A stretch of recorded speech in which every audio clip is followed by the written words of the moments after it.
Welcome to Read Them to Reap. My name is Juliet. I've been called to do something a little bit different. We are going to do a healing reading. I am being guided to do these more often.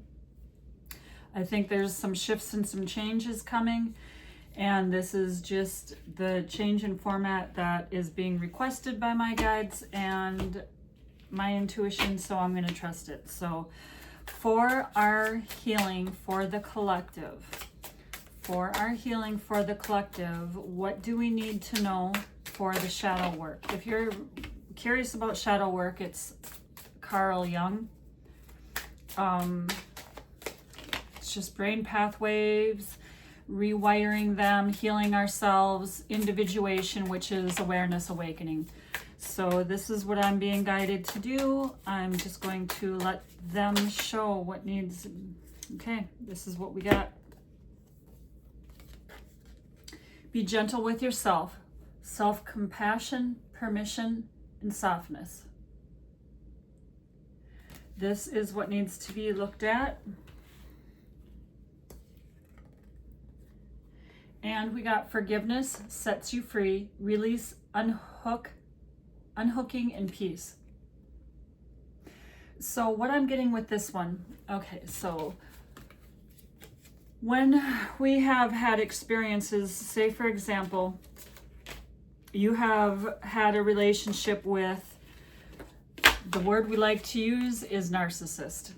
Say that you were in a relationship with someone who was psychologically, emotionally abusive, and they were gaslighting, they would manipulate you, maybe there was financial abuse, emotional abuse, maybe it was physical, maybe it wasn't.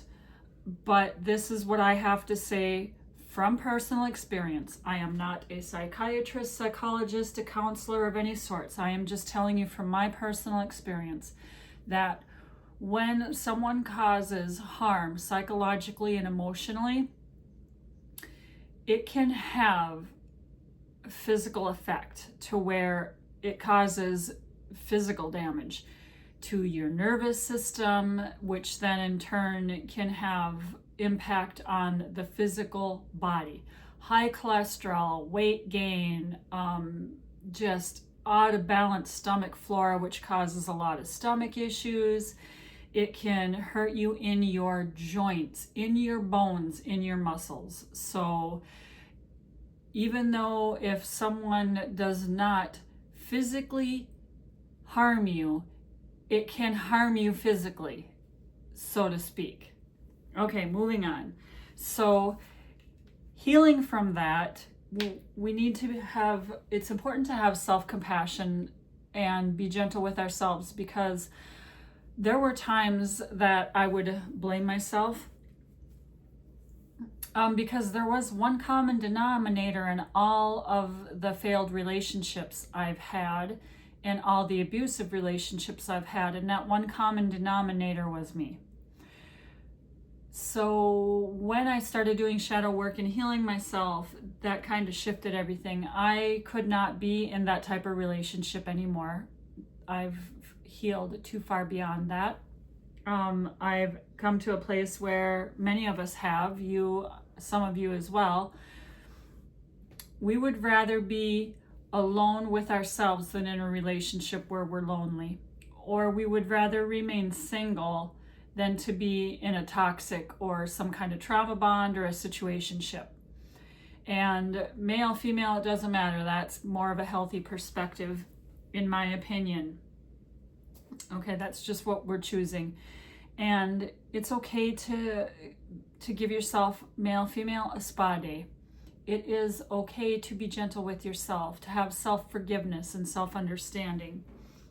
And that forgiveness also for the other person, when we realize that they and ourselves were acting from a place of woundedness and we were just doing the best we could, both of us.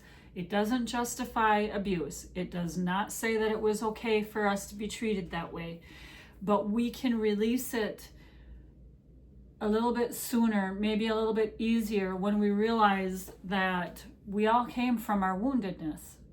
When we're in unhealthy, toxic relationships, that is where we're coming from. Our own unhealed woundedness, and they're coming from their unhealed woundedness. So what we can learn from this is what we don't want in our life, what we're not going to tolerate in our life, and in future relationships, if we choose to have them, we know what not to allow. Okay. So let me get a little bit, oops, this deck wants to come out. Can you give a little bit more information for the collective? Let's pull some clarifiers. We got forgiveness that sets you free, not just for yourself, but for others, and being gentle with yourself. And really, I think part of being gentle with yourself is forgiving yourself. Okay, what do you have for us? This one wants to come out. Differences. 36 breaks down to a 9. 9 is fulfillment. It's like a wish come true. You have a wish that you made that is coming true. Also, it says differences. I think it's important that we accept each other's differences. I know that in society we try to be around people that we have similarities with, but sometimes we can find gifts in the differences as well. I think that's important. This one wanted to come out. Understanding, a 43, which is a 7. So having understanding of the situation, understanding of yourself. Once we obtain understanding within ourselves about situations, it really helps us to find forgiveness, which helps us to be gentle with ourselves. And understanding that people do have differences. Wow, that one just flew right out. 7, let me show it to you. 7 of Pentacles. So self-reflection, do some introspection, maybe searching inward. So Pentacles are the how do I say this? They're the earth. They're of the earth. Okay, so they have to do with the physical, which is like material or physical. So this would be the root chakra, which is the red chakra, which is related to safety and security. So I'm getting ground yourself. Ground yourself. Maybe don't be in your head so much, and you're going to get some more clarity. And oof, now we got the Magician. What number is this? Number 1. Okay, so the Magician is like manifesting creation, clarity, the power of the self, and like your full potential. So again, with the clarity, going inward, clarity is coming. So clarity is coming for you. Going inward, introspection, manifesting and creating. Manifesting and creating. Can we get some more clarifiers here? Any more clarifiers? Oh, I almost dropped the whole deck. Any more clarifiers? Put this over here. We got the 7 of Wands, and wands are like the fire, passion, creativity. This is the sacral chakra, which is the orange chakra, which is like self-esteem, or I'm sorry, like sexuality, and then the yellow chakra, which is self-esteem. So 7 of Wands is sacral chakra, solar plexus. It's instinct, self-esteem, and creativity, inspiration.